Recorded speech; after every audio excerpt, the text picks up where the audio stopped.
Good morning. Good morning. Over the last few months, we've seen growing evidence of the involvement of both American and foreign NGOs and intelligence services in the United States electoral process, and especially the coordinated efforts by some of these European intelligence agencies and NGOs with respect to domestic American politics. So, for example, centralized censorship operations on social media, electoral interference. How much of that is motivating J.D. Vance's comments?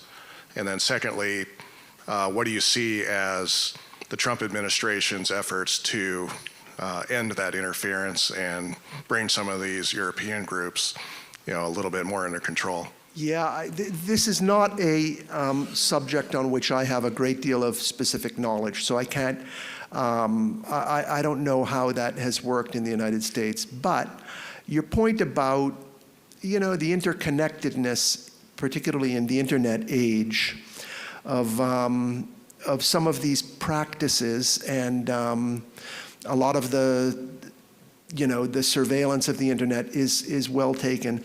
There's a guy who I think has been very influential in the Trump administration named Mike Benz, who writes a lot about these internet observatories, these some of these things that profess to, in his view, I think the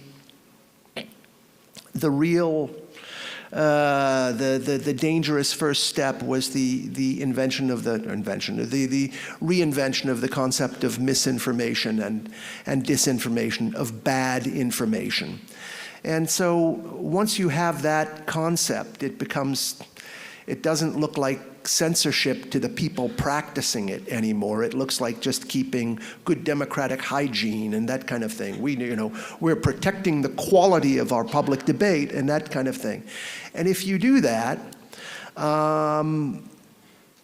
that's the sort of thing that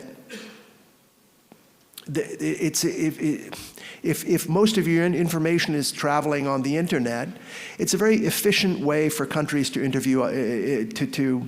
to influence other countries' politics. And so as I say, I'm not an expert on this, but if you look at what Benz looks at,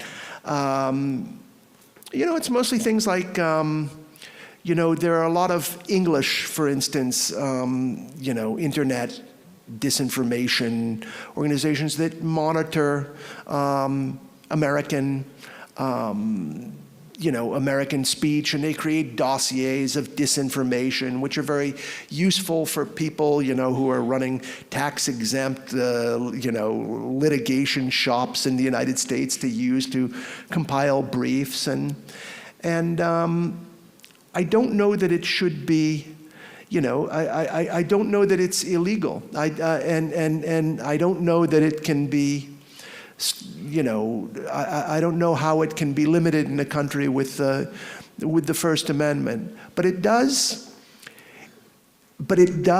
affect the way we understand the international system that we are in. And I would say you're absolutely right that is one of the probably one of the big factors that's motivating Vance, although I haven't heard him say it explicitly.